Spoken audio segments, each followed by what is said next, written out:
രാജ്യത്തെ കഫ് സിറപ്പുകൾ ഉൾപ്പെടെയുള്ള സിറപ്പുകളുടെ വിൽപ്പനയ്ക്ക് കർശന നിയന്ത്രണം ഏർപ്പെടുത്തി കേന്ദ്ര സർക്കാർ. ഡോക്ടറുടെ കുറിപ്പടിയില്ലാതെ കഫ് സിറപ്പുകൾ വിൽക്കാൻ പാടില്ലെന്നാണ് നിർദ്ദേശം. നിയമലംഘനം നടത്തുന്ന ഫാർമസികൾക്കെതിരെ കർശന നടപടി ഉണ്ടാകും.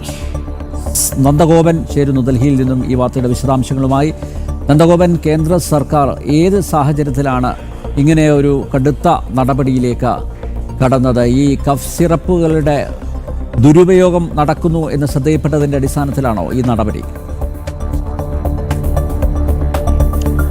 അത് തന്നെയാണ്. കഫ് സിറപ്പുകൾ ധാരാളമായി ഇത്തരത്തിൽ കുട്ടികളും അതേപോലെ തന്നെ മുതിർന്നവരും ഒക്കെ തന്നെ മെഡിക്കൽ സ്റ്റോറുകളിൽ ഫാർമസികളിൽ നിന്നും ഡോക്ടറുടെ പ്രിസ്ക്രിപ്ഷൻ ഇല്ലാതെ കുറിപ്പടിയില്ലാതെ വാങ്ങുന്നതായി ശ്രദ്ധയിൽപ്പെട്ടിട്ടുണ്ട്.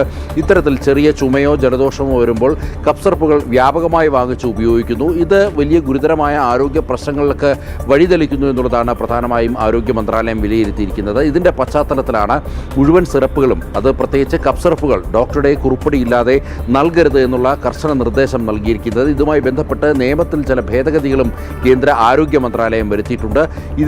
ഇത്തരം ഒരു നിയമം നടപ്പാക്കുന്നതിലൂടെ വലിയ രീതിയിലുള്ള ഒരു പരിശോധന, പ്രത്യേകിച്ച് ഡ്രഗ് കൺട്രോൾ ഇൻസ്പെക്ടർമാരുടെ വലിയ പരിശോധനകൾ ഫാർമസിയിൽ രാജ്യത്തുടനീളം ഉണ്ടാകുമെന്നുള്ള കാര്യത്തിൽ തർക്കമില്ല.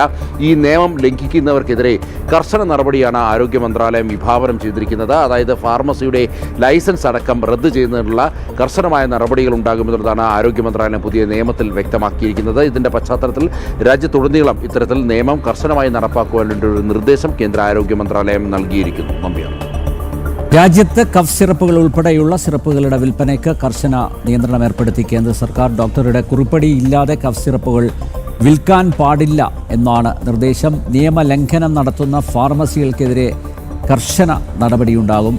എസ് നന്ദഗോപനാണ് ഡൽഹിയിൽ നിന്ന് ഈ വാർത്തയുടെ വിശദാംശങ്ങൾ നൽകിയത്.